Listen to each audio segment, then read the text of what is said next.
भारतले दर्जनौं नेपालीलाई यसरी नै जयसिंह धामीलाई जसरी नै उसको हेपा प्रविधिको कारणले चाहिँ दर्जन नेपालीले ज्यान गुमाउनु परेको छ। हेर्नुस्, सीमा समस्याकै कारणले गर्दाखेरि भारतसँग सीमा जोडिएका जिल्लाहरू जति छन् 23वटा जिल्लाहरू, ती जिल्लाहरूमा चाहिँ एक ठाउँमा पनि सीमा नमिचेको ठाउँ छैन। हेर्नुस्, भारत हालाकि केपी शर्मा ओली जस्तो जिउँदो छोरो नेपालको प्रधानमन्त्री थियो र उहाँले चाहिँ नेपालको संघीय संसदबाट पनि भारतलाई सत्यमेव जयते कि जिममेव जयते भनेर क्लास दिन सफल हुनुभयो। दोस्रो भनेको उनले नक्सा जारी गरिसके पछाडि नेपालले पनि नक्सा चाहिँ जारी गर्न सफल भयो। यो ऐतिहासिक काम छ। हेर्नुस्, नेपालकै भूभागमा जाँदा पनि भारतीय एसएसबीले त्यस्तो जघन्य अपराध गर्यो। त्यो अपराध हो, हामी अन्तर्राष्ट्रिय अदालतमा जान सक्छौँ। हेर्नुस्, यो विषयमा हामीले चुच्चे नक्सामा भूभाग त ल्यायौँ, पूर्जा हाम्रो हातमा त पर्यो, तर जमिन उसैले भोगचलन गरेको छ, भारतले भोगचलन गरेको छ। हाम्रो उपस्थिति आज पनि त्यहाँ छैन, हाम्रो सुरक्षाकर्मीको उपस्थिति आज पनि त्यहाँ छैन। नेपालको सुरक्षाकर्मी त कस्तो भयो भने सलामी गुलामी मोलामी मात्रै भयो क्या। आज प्रचण्डलाई 2 गुणा बढाइयो रे सुरक्षाकर्मी, माधव नेपालको सुरक्षामा थ्रेट भयो 2 गुणा बढाइयो रे, शेरबहादुर देउवालाई 201 बनाइयो रे। देशको सिमाना कसले जोगाइदिने? नेताको घरको तपाईँको कम्पाउन्ड जोगाइदिन,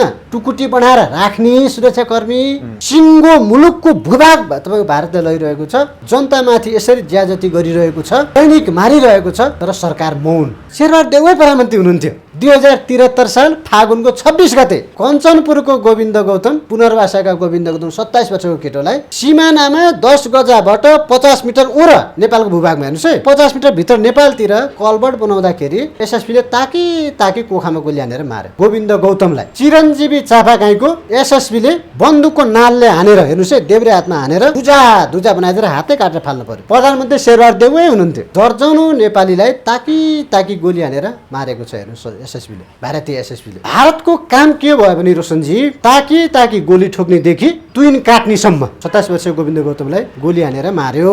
उत्तरी जिल्लाको लालपट्टीमा त्यहाँ पनि किशुनदेव यादवलाई चाहिँ उनीहरू हत्या गरे। हेर्नुहोस्, तपाईँको सुनसरी हरिपट्टी भन्ने ठाउँमा स्थानीय युवाहरू सीमा विवादकै कारणले गर्दाखेरि स्थानीय युवाहरूलाई एसएसबी फोर्स, तपाईँको त्यहाँको एसएसबी, भारतीय एसएसबीले विक्रम यादव होइन, नरेश यादव, मनोज यादव र सरोज यादवलाई चाहिँ गोली हानेर घाइते बनायो।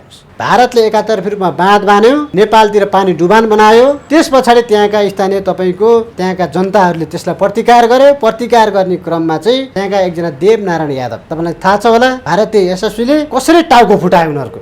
हेर्नुहोस्, देवनारायण यादवलाई र उनको छोरालाई पारिपट्टिबाट एसएसबी आएर घरमै आएर थुतेर साङ्लाले बाँधेर लिएर गयो। हातमा हतकडी होइन, साङ्लाले बाँधेर, जनावरलाई जस्तरी के। नेपाल सरकारले एक शब्द बोलेन। तर भारत के भन्छ भने पटक पटक हाम्रो नेपालसँग विशिष्ट सम्बन्ध छ भन्छ।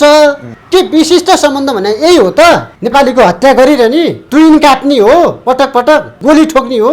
भारतले 72 ठाउँमा नेपालको सीमा मिच्यो। आजसम्म हेर्नुहोस्, कञ्चनपुरकै हो, बलात्कार गरेर रुखमा लगेर झुन्याएर मारेर छोड्यो भूमा भण्डारीले। कल्पना पनि गर्न सकिँदैन नि यस्तो कुरा त। कति भारतले भत्काए, 887 भन्दा बढी त भत्काइसक्यो, ओखाली नै सक्यो। ती जङ्गे पिलरहरूलाई चाहिँ यथास्थानमा राख्न पर्यो भन्ने बेलामा छोटा भाइ र बडे भाइ भन्ने व्यवहार चाहिँ शत्रुको गर्ने। गृहमन्त्री विमलेन्द्र निधि हुनुहुन्थ्यो, हामी डेलिगेसन गयौँ। ल गृहमन्त्रीज्यू, यो विषयमा त बोल्नु पर्यो नि सरकार, खै आधिकारिक धारणै आएन। लग काम नभएमा लग हेर्नुहोस्, भारत भन्ने बित्तिकै गाउँ गुजी लग भने। र उहाँले पछि भारत भ्रमणको बेलामा शीर्ष कुरो उठाउनु भएछ, भारतले हप्काएर पठाएछ। हेर्नुहोस्, 4433 जना अहिले पनि दिपुलेक, लिम्पिया, झोरा, कालापानीमा भारतीय एउटा इन्डो टिबेटन बोर्डर फोर्स। हेर्नुहोस् है, त्यो भनेको तिब्बतको तपाईँको हेर्ने गरी, निरीक्षण गर्ने गरी है, त्यसलाई इन्डो टिबेटन भन्छ।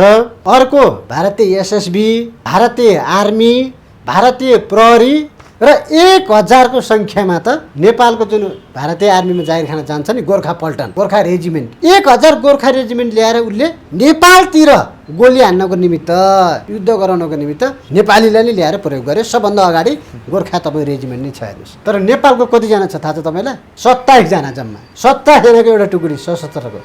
त्यो पनि नक्सा जारी गरिसके पछाडि लगेर राखेको। मेची पुल अहिले 80% भारतको भइसक्यो। 80%, 450 मिटर जतिको लामो छ त्यो पुल, 80% भारतको भइसक्यो। तर उहाँ त कुरा सुन्नै चाहनुहुन्न। भारतको विरुद्धमा कुनै पनि आवाज सुन्न नचाहने मान्छे भनेको शेरबहादुर देउवा र पुष्पकमल दाहाल हो। सत्तासँग सिमानाको सट्टापट्टा, सत्तासँग नागरिकताको सट्टापट्टा। संसारमा कुनै मुलुकले यस्तो गर्छ? 21औं शताब्दीमा कतिजना नेपालीले चाहिँ ज्यान गुमाए भने सरकारको ध्यान त्यहाँ पुग्ला? त्यो त्यो प्रश्न मेरो पनि हो। मैले पनि पटक पटक सोधेँ, पूर्व प्रधानमन्त्रीहरूलाई पनि भेट्दा पनि सोधेँ। एकदम गम्भीर हुनुहुन्छ उहाँ, हेर्नुहोस् प्रश्न गर्दाखेरि भावुक छ नि प्रश्न, त गम्भीर छ नि, गम्भीर हुनुहुन्छ। तर तपाईँ हामी त्यहाँ चाहिँ छलफल गरेर बाहिर निस्किसके पछाडि उहाँहरूको गतिविधि फेरि त्यही पहिलाको जस्तै हुन्छ क्या, कम्फर्टेबल गतिविधि। अब चाहिँ जयबहादुर तपाईँको धामी पछाडि अरूले ज्यान गुमाउन नपरोस्, त्यस कारणले गर्दा घाँटी सुताएर बोल्नु परेको। जम्मा 1880 किलोमिटर हो। सरकारले सक्दैन भने 10 गजा क्लियर गरिदिनुहोस्, म तारबार गर्छु कि, म आह्वान गर्छु।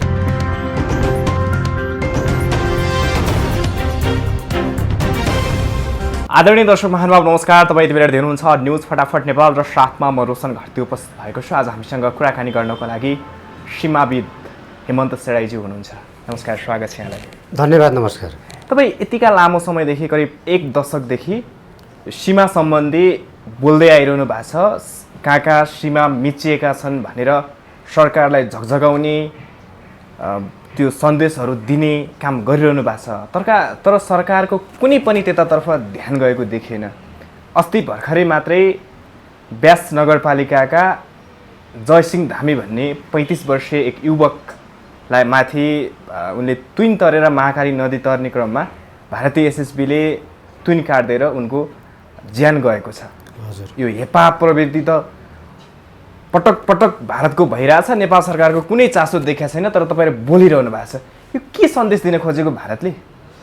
पहिलो कुरो त हामीले के बुझ्नुपर्छ भने यो भारतीय विस्तारवादी छ नि, विस्तारवादी प्रवृत्ति र उसको हेपा प्रवृत्तिको यो पराकाष्ठको रूपमा हामीले लिन सकिन्छ। हेर्नुहोस्, अस्ति जुन घटना घट्यो योभन्दा अगाडि पनि यस्ता घटना धेरै दर्जनौँ घटनाहरू घटेका छन् नेपालमा।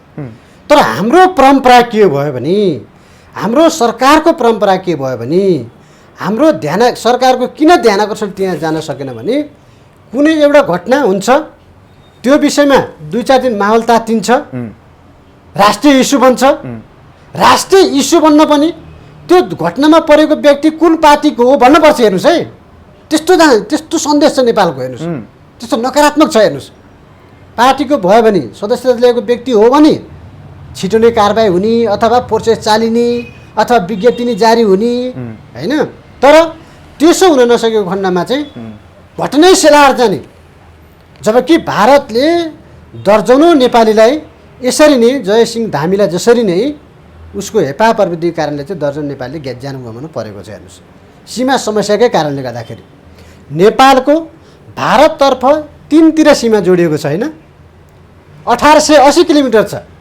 1880 किलोमिटरमा एक ठाउँमा पनि भनेको भारतसँग सीमा जोडिएका जिल्लाहरू जति छन् 23वटा जिल्लाहरू, ती जिल्लाहरूमा चाहिँ एक ठाउँमा पनि सीमा नमिचिएको ठाउँ छैन। हेर्नुहोस्, भारतले त्यसमा पनि सबैभन्दा बढी त तपाईँ हामीले राम्ररी अस्ति भर्खर तपाईँको झलझली तपाईँ हाम्रो मानसपटलमा छ, लिपुलेक लिम्पियाधुरा कालापानी क्षेत्रमा नोभेम्बर 1 मा उसले के गर्यो, आफ्नो राजनीतिक नक्सामा राखेर नेपालको भूभागै उसले गाभ्यो। नेपालले कुनै कूटनीतिक हिसाबले पहल गर्नै सकेन। हालाकि केपी शर्मा ओली जस्तो जिउँदो छोरो नेपालको प्रधानमन्त्री थियो र उहाँले चाहिँ नेपालको सङ्घीय संसदबाट पनि भारतलाई सत्यमेव जयते कि सीममेव जयते भनेर क्लास दिन सफल हुनुभयो।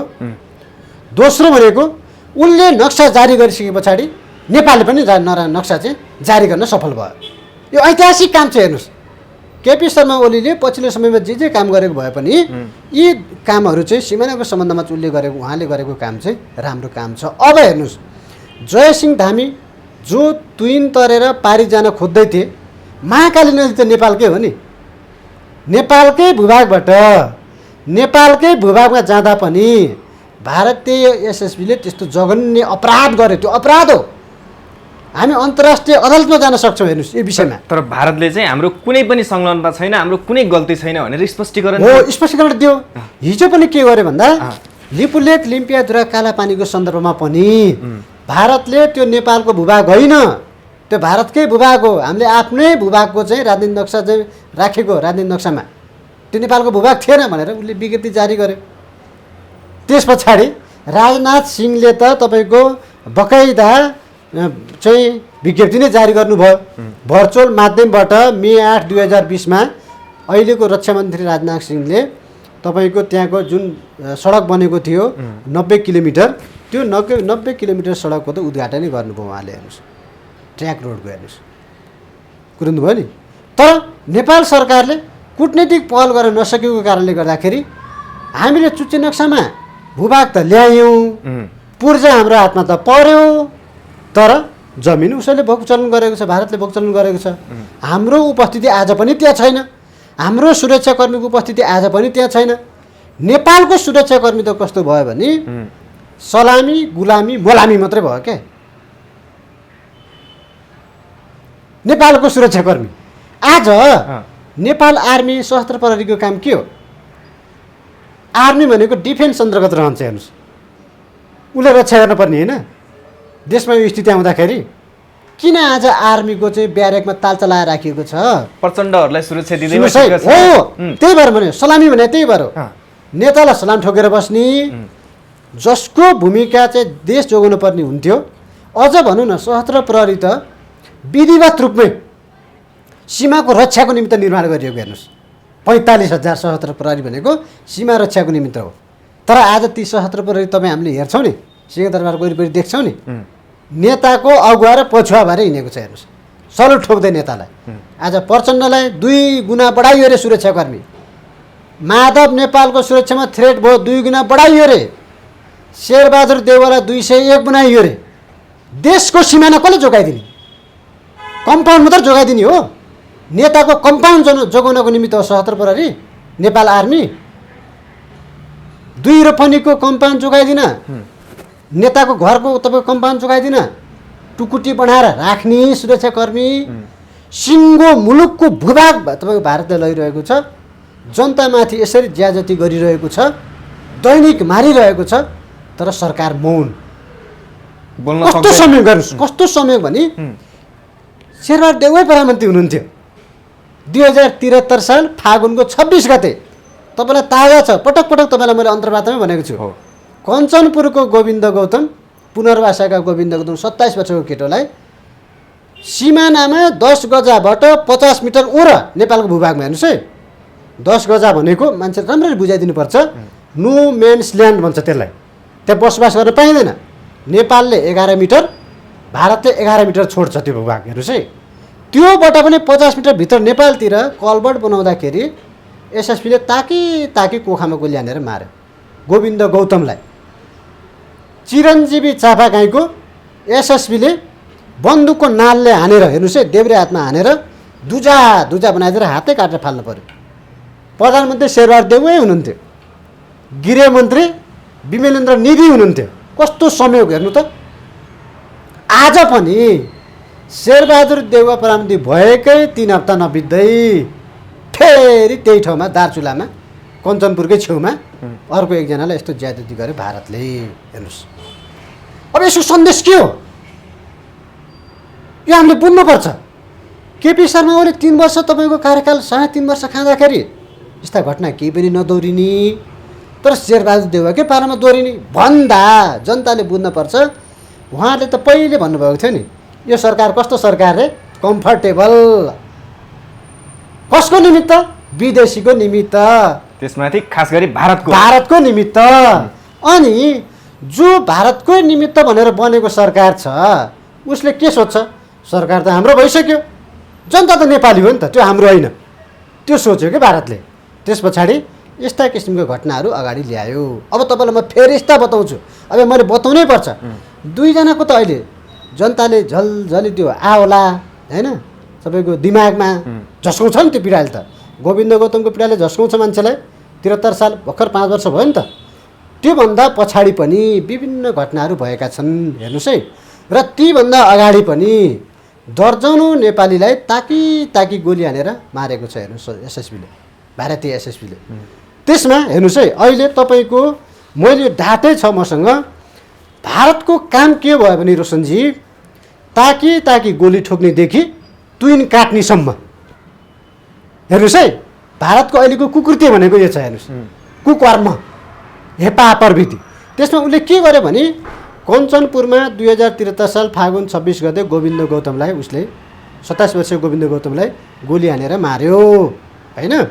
त्यस पछाडि 70 को जुन 70 जिल्लामा सीमा मिचिएको थियो, 70 जिल्लाको लालपट्टीमा, त्यहाँ पनि किशुनदेव यादवलाई चाहिँ उनीहरूले हत्या गर्यो हेर्नुहोस्। किशुनदेव यादवलाई 70 जिल्लामा, तराईमा पनि त्यस्तै समस्या छ। त्यस पछाडि 2072 साल मङ्सिरको 9 गते सुनसरीका तपाईँको सुनसरी हरिपट्टी भन्ने ठाउँमा स्थानीय युवाहरू त्यो सीमा विवादकै कारणले गर्दाखेरि स्थानीय युवाहरूलाई एसएसबी फोर्स तपाईँको त्यहाँको एसएसबी भारतीय एसएसबीले सुखराम यादव होइन, नरेश यादव, मनोज यादव र सरोज यादवलाई चाहिँ गोली हानेर घाइते बनाएछ। एकजना त मारि नै दियो होइन, तपाईँको किशुनदेव यादवलाई, अरू चाहिँ घाइते भयो हेर्नुहोस्। यसै गरी तपाईँको 70 तिलाठीमा हामीलाई झल्झली याद छ। 70 तिलाठीमा भारतले एकातर्फी रूपमा बाँध बान्यो, नेपालतिर पानी डुबान बनायो। त्यस पछाडि त्यहाँका स्थानीय तपाईँको त्यहाँका जनताहरूले त्यसलाई प्रतिकार गरे। प्रतिकार गर्ने क्रममा चाहिँ त्यहाँका एकजना देवनारायण यादव, तपाईँलाई थाहा छ होला, भारतीय एसएसबीले कसरी टाउको फुटायो उनीहरूको हेर्नुहोस्, सम्पूर्ण सिङ्गो गाउँको जनताको। त्यसमध्ये देवनारायण यादव चाहिँ सख्त घाइते भयो। 70 जिल्लाको तिलाठीको कुरा गरेँ मैले, तिलाठी कोइलाठीको कुरा गरेको।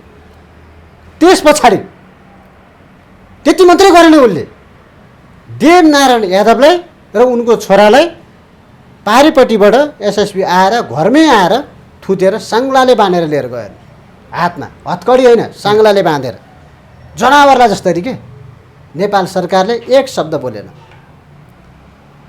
त्योभन्दा अगाडिको तपाईँले म यो मेरो 12-13 वर्षको अध्ययनले देखाएको, त्योभन्दा अगाडि पनि सीमा समस्या समाधान गर्न अथवा सीमा विवादकै कारणले गर्दाखेरि नेपाली त हरेक पटक चाहन्छ सीमा समस्या समाधान होस्, नेपाल र भारतको सीमा समस्या समाधान होस्, नेपाली त्यही चाहन्छ, सम्बन्ध सुधार गर्न चाहन्छ। तर भारत के भन्छ भने पटक पटक हाम्रो नेपालसँग विशिष्ट सम्बन्ध छ भन्छ। के विशिष्ट सम्बन्ध भने यही हो त? नेपालीको हत्या गरिरहने, तुइन काट्ने हो, पटक पटक गोली ठोक्ने हो, लाठी बजार्ने हो नेपालीको टाउकोमा। यही क्रममा योभन्दा पहिला पनि चाहिँ तपाईँको भारतले 72 ठाउँमा नेपालको सीमा मिच्यो।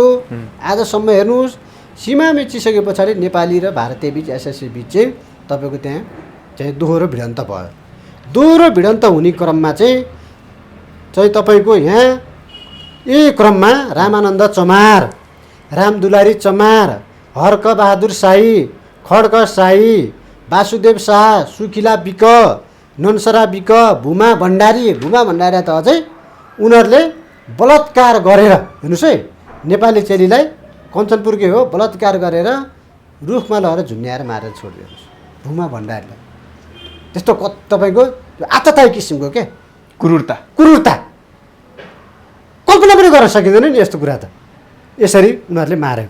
त्यस पछाडि टिकाराम पुन, जमुनादेवी राणा, प्रभादेवी राजवंशी र गोविन्द गौतमको त अहिले मैले कुरा गरिहालेँ। यी तपाईँको करिब 14-15 जना त 15 जना जति नेपालीलाई भारतीयले कोहीलाई ताकी गोली हालेर मारेको छ होइन, कोहीलाई तपाईँको बलात्कार गरेर मारेको छ, सबै सीमा विवादकै कारणले। तर न यो नेपाल सरकारसँग रेकर्ड छ, न नेपाल सरकारले चाहिँ यस मामलामा अगाडि बढाएर कुटनीतिक पहल गरेको छ, अथवा भनौँ दीर्घकालीन समाधानको लागि कुनै पनि उपाय अपनाएन नेपाल सरकारले। त्यस कारणले गर्दा यसरी भारतको निमित्त सरकार बन्छ जसरी होइन कम्फर्टेबल हिसाबले, त्यस पछाडि भारतको हेपा प्रवृत्तिले चाहिँ उत्कर्षमा जान्छ। हेर्नुहोस्, र यो प्रवृत्ति हिजो थियो, आज छ, भोलि पनि हुनसक्छ। त्यस कारणले गर्दा हामीले पटक पटक तपाईँको ध्यान आकर्षण गरायौँ, गृहमन्त्रीबाट गएर ध्यान आकर्षण गरायौँ, प्रधानमन्त्रीको कार्यालयमा दर्ता गरायौँ, राष्ट्रपतिज्यूसँग, विद्या भण्डारीज्यूसँगै हो भेटघाट गर्दा पनि असोजको 6 गते 2075 सालमा हामीले सबै कुरा, मैले यो सबै फेरिस्त सीमा क्षेत्र नियमन तथा व्यवस्थापन समितिको समन्वय समितिको अध्यक्षको हैसियतले मैले यो सबै उहाँलाई चाहिँ जानकारी गराएँ, राष्ट्रपतिज्यूलाई, महामहिमज्यूलाई। कुरा गर्दाखेरि उहाँ एकदम सिरियस, अहिले तपाईँ जति सिरियस हुनुभयो नि त्योभन्दा बढी सिरियस उहाँहरू। हेर्नुहोस्, यो घटनाक्रमहरू फेरिस्त सुनाएपछि आँखाबाट आँसु नै झर्ला जस्तो, तर क्षणभरमै बिर्सिने यो कुराहरू। हेर्नुहोस्, भनिन्छ नि नेपालीमा 9 दिनमा नौलो, 20 दिनमा बिर्स्यो, 30 दिनमा तर्स्यो भने जस्तो हुने। त्यस कारणले गर्दा पहिलो हामीले यो समाधानको निमित्त भनेको हामीले समाधानको पनि उपाय दिएका छौँ क्या। हामीले 10 गजा क्लियर गर्न पर्यो। जङ्गै पिलर हाम्रा कहाँ कहाँ थिए पहिला, कति भारतले भत्काए, 887 भन्दा बढी त भत्काइसक्यो, ओखली नै सक्यो। ती जङ्गै पिलरहरूलाई चाहिँ यथास्थानमा राख्न पर्यो र 10 गजा क्लियर गराएर हामी बरु के गरौँ भन्दा त्यहाँ फुल रोपौँ के 10 गजामा। भारतको पट्टि भारतले रोप्छ, नेपालको पट्टि हामी रोपौँ न। भारतीय र नेपाली त्यहाँ तपाईँको प्रेम लाभ गरौँ नि के, झगडा नगरौँ, वैमनस्यता नहोस् कहिले पनि, भाइ भाइको सम्बन्ध होस् भन्ने बेलामा छोटा भाइ र बडे भाइ भन्ने व्यवहार चाहिँ शत्रुको गर्ने, यो त शत्रुको पनि निकृष्ट रूप भएन हो। त्यस कारणले गर्दाखेरि नेपाल सरकारको म त के भन्छु भने यो अकर्मण्यता हो। सरकारले यस सन्दर्भमा सीमा समस्या समाधान सन्दर्भमा अगाडि बढ्नै चाहेन। नबढ्नुको कारणले गर्दाखेरि हामीले यस्ता नियतिहरू अहिले पनि 30-35 वर्षको युवाले ज्यान गुमाउनु पऱ्यो। हेर्नुहोस्, हिजोको घटना भने मैले 27 वर्षीय युवा गोविन्द गौतमले ज्यान गुमाउनु पऱ्यो। अहिले उनको परिवारको अवस्था कस्तो छ सरकारले हेरेको छ। त्यति बेला पनि गृहमन्त्री विमलेन्द्र निधि हुनुहुन्थ्यो, हामी डेलिगेसन गयौँ। ल गृहमन्त्रीज्यू यो विषयमा त बोल्नु पऱ्यो नि सरकार, खै आधिकारिक धारणै आएन। लग लग लग काम नभएमा लग लग लग हेर्नुहोस्, भारत भन्ने बित्तिकै गाउँ बुझी लग लग भने र उहाँले पछि भारत भ्रमणको बेलामा शीर्ष कुरो उठाउनु भएछ, भारतले हप्काएर पठाएछ। हेर्नुहोस्, हप्काएर। आज पनि के छ, देउवा प्रधानमन्त्री हुनुहुन्छ, गृहमन्त्री अब अहिले त तपाईँको नेपाली काङ्ग्रेसकै हुनुहुन्छ बालकृष्ण खाँड, त्यति बेलाको गृहमन्त्री विमलेन्द्र निधि अहिले भारतमा हुनुहुन्छ। तुइन काटियो, नेपालीलाई मारियो, भारतले जिम्मेवारी लिएन। अहिले पनि भएको त्यही हो नि। त्यति बेला पनि हामीले दुईवटा कुरा गरेका थियौँ, कमसेकम भारतले जिम्मेवारी लिदियोस् यो विषयमा। घटना त घट्यो, घट्नु नहुने थियो, घट्यो, तर जिम्मेवारी त लिनु पऱ्यो नि। र परिवारको निमित्त क्षतिपूर्ति बिहोर्नु परेन। बिचरा एउटा सानो पसल गरेर बस्ने, अब तिनका दुईवटा बच्चा छन्, छोरी छन्, उनको तपाईँको शिक्षा दीक्षाको, उनको भविष्यको हेरचाह कसले गर्छ अब भन्दाखेरि समस्या हाम्रो प्रणालीमा छ क्या, हामीमै छ। म त भारतलाई मात्र दोष दिन्न क्या, किन हामी नै निरीह छौँ, हामी नै गर्दैनौँ, गर्नै चाहँदैनौँ, अनि हामी नै कम्फर्टेबल भनिदिइसके पछाडि अनि उसले हेप्दैन।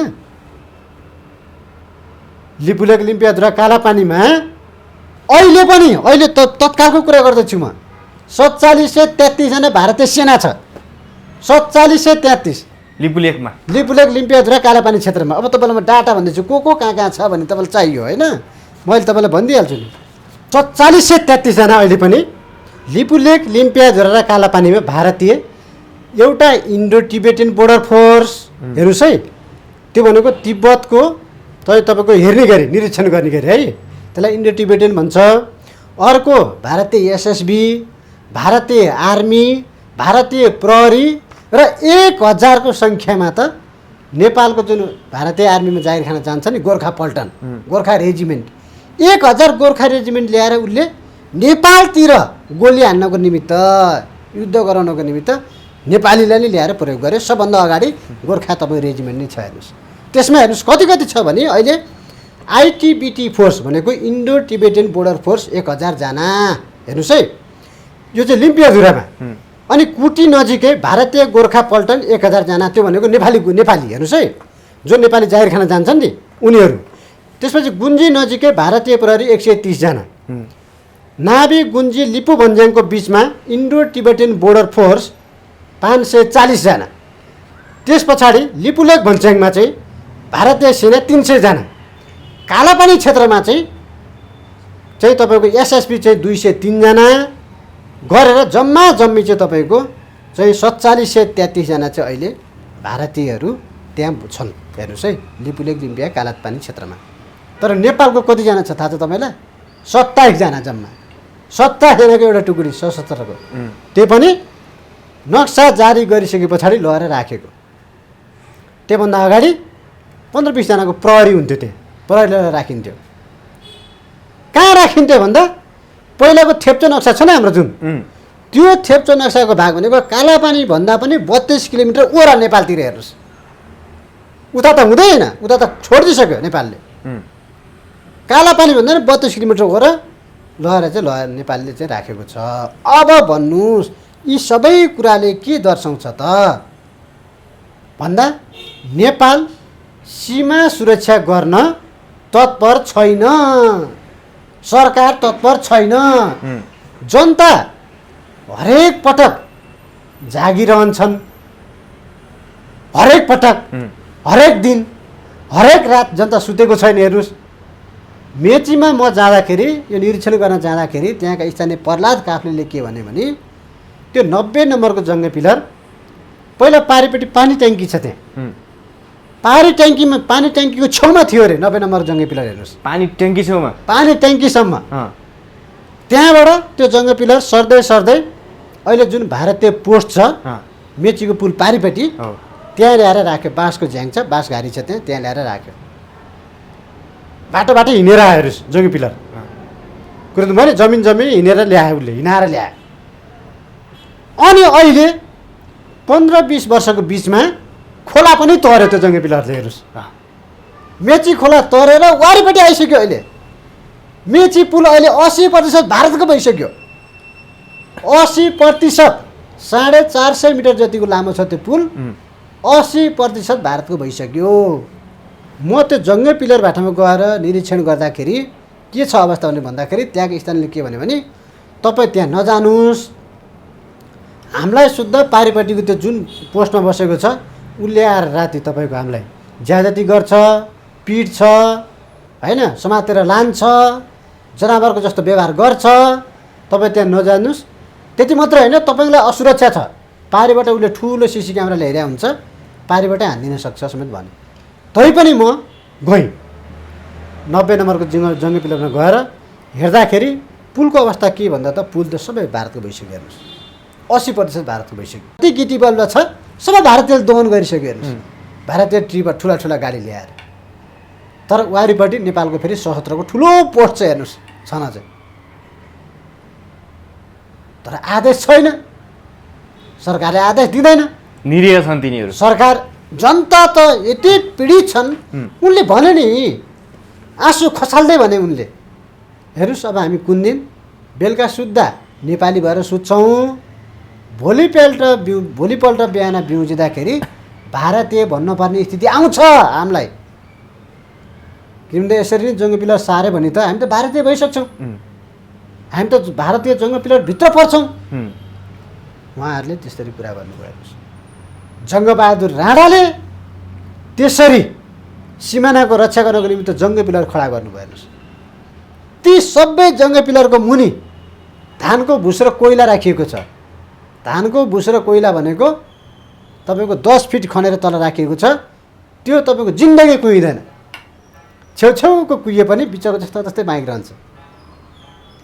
त्यो भनेको किन राखेको भन्दा त्यति तपाईँको दूरदर्शी के। पछि केही जानी पिल्लर सारिहाल्यो भने पनि त्यहाँ अवशेषमा खन्दाखेरि त्यो त देखिन्छ नि, कोइला र धानको भुस। त्यस पछाडि हामीले त्यहाँ चाहिँ यो हाम्रो भूमि यहाँसम्म हो भनेर किटान गर्न पाउँछौँ नि। त्यो अझै पनि हामीले खोज तलास गऱ्यो भने त्यो अझै भेटिन्छ। त्यो त 100-200 वर्षसम्म नै कुहिँदैन। कोइला र धानको भुस त्यो मिलाएर राखिएको छ। छेउछेउमा कोइला, बिचमा धानको भुस, तल पनि कोइला, माथि पनि कोइला, बिचमा धानको भुस राखेको छ। त्यो कहिले पनि तपाईँको कुहिँदैन। तर सरकारसँग यो सम्बन्धी डेटा, यो सम्बन्धी जानकारी, उनीहरूले यो सम्बन्धी कदम चाल्ने केही देखिन। फेरि कतैबाट चारैतिरबाट हेरियो, सबैलाई घोचियो नि त, रोशनजी घोचियो के। नेपाली काङ्ग्रेसका नेताहरूलाई भनियो, पूर्व प्रधानमन्त्रीहरू सबैलाई भनियो, पूर्व गृहमन्त्रीहरूलाई भनियो यस्तो छ अवस्था सिमानाको तराईको, होइन, पूर्व रक्षा मन्त्रीहरूलाई भनियो। अहिले वर्तमानको पनि शेरबहादुर देउवालाई पनि हामीले उहाँ पहिला पूर्व हुँदाखेरि हामीले गएर तपाईँ बुढा नीलकण्ठमै गएर भेटेर भनेको कुरा, तर उहाँ त कुरा सुन्नै चाहनुहुन्न। भारतको विरुद्धमा कुनै पनि आवाज सुन्न नचाहने मान्छे भनेको शेरबहादुर देउवा र पुष्पकमल दाहाल हो। त्यही भएर कम्फर्टेबल रोज्यो क्या उनीहरूले। भारतको छोरा भन्छन् बेला बेलामा। अरे भारतले छोरा भन्दा पनि भारतले त के समेत भन्यो भने नेपालको शेरबहादुर देउवा प्रधानमन्त्री हुने बित्तिकै भारतको फेभरको प्रधानमन्त्री भयो नेपालमा भन्ने कुरा आयो। भारतले मन पराएको अरे के चाहेको पुष्पकमल दाहाल 2 पटक प्रधानमन्त्री हुँदा पनि भारतीय पत्र पत्रिकाले त्यही लेखेको थियो। बाबुराम भट्टराई प्रधानमन्त्री हुँदा पनि भारतीय पत्र पत्रिकाले त्यही लेखेको थियो।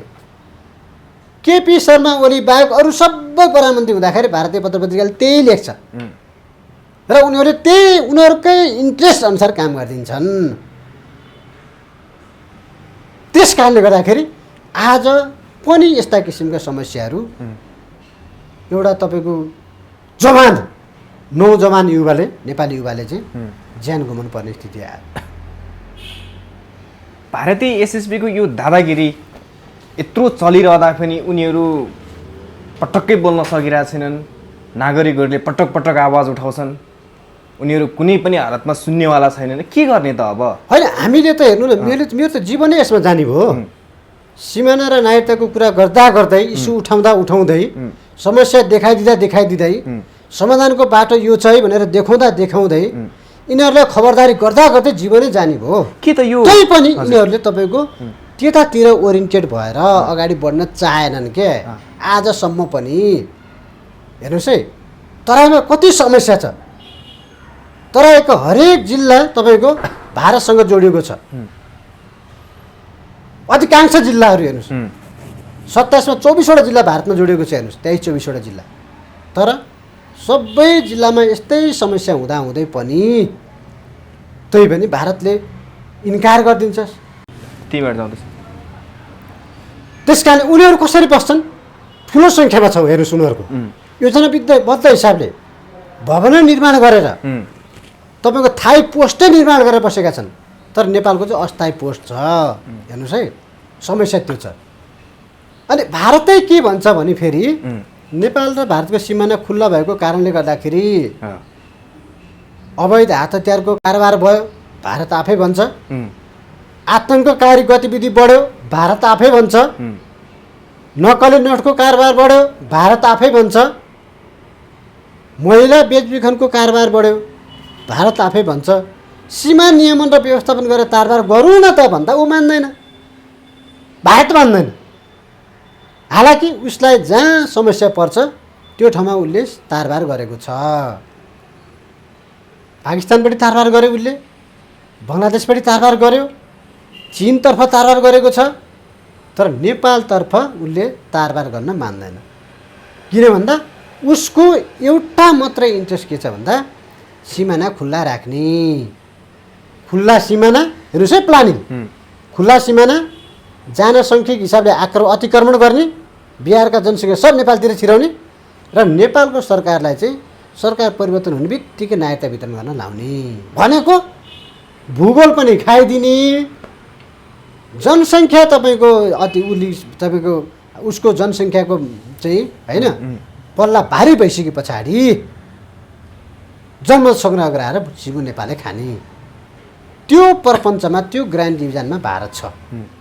तर हाम्रो राजनीतिक दलको नेताहरूले चाहिँ सत्तासँग जहिले पनि यी कुराहरूलाई, हेर्नुहोस् है, राष्ट्रियतालाई, राष्ट्रिय स्वाधीनतालाई चाहिँ बार्गेनिङ गरे के, बार्गेनिङ, सट्टापट्टा। सत्तासँग सिमानाको सट्टापट्टा, सत्तासँग नागरिकताको सट्टापट्टा। संसारमा कुनै मुलुकले यस्तो गर्छ 21औं शताब्दीमा? त्यस कारणले गर्दाखेरि जब यस्ता किसिमका लेन्दु दोर्जे प्रवृत्तिका भनेको राष्ट्र, नेसन फर्स्ट होइन कि पर्सन फर्स्ट, व्यक्ति पहिलो भनेर चाहिँ अगाडि बढ्छन्, त्यस्ता व्यक्तिहरूलाई हामीले नेता बनाउँदै जान्छौँ। हाम्रो भविष्यमा पनि हामीले भोग्नुपर्ने दुर्दशा भनेको यही हो। जस्तो तपाईँले केही समय अगाडिदेखि अन्तर्वार्ताहरूमा तपाईँको सार्वजनिक रूपमा बोल्दै आउनु भएको छ कि यही गतिमा अगाडि बढ्ने हो भने अबको 2-3वटा निर्वाचनपछि नेपाल भन्ने देश रहँदैन भनेर भन्नुभएको छ। अहिले भर्खरै तपाईँले प्रमाणसहित देखाउनु भयो, 15-16 जना नेपालीले सीमामा भारतीय एसएसबीको दादागिरीको कारणले गर्दा ज्यान गुमाउनु परेको छ। कतिजना नेपालीले चाहिँ ज्यान गुमाए भने सरकारको ध्यान त्यहाँ पुग्ला? त्यो प्रश्न मेरो पनि हो। मैले पनि पटक पटक सोधेँ, पूर्व प्रधानमन्त्रीहरूलाई पनि भेट्दा पनि सोधेँ, गृहमन्त्रीहरूलाई भेट्दा पनि सोधेँ। एकदम गम्भीर हुनुहुन्छ उहाँ। हेर्नुहोस्, प्रश्न गर्दाखेरि भावुक छ नि प्रश्न त, गम्भीर छ नि, गम्भीर हुनुहुन्छ। तर तपाईँ हामी त्यहाँ चाहिँ छलफल गरेर बाहिर निस्किसके पछाडि उहाँहरूको गतिविधि फेरि त्यही पहिलाको जस्तै हुन्छ क्या, कम्फर्टेबल गतिविधि। त्यसै कारण आजकै दिनबाट म त के भन्छु भने अब अस्ति मारिए पछाडि भन्न त हिजो गोविन्द गौतम मारिँदा नि त्यही भनिएको थियो, हेर्नुहोस् फेरि आज यो अवस्था देख्नु पर्यो।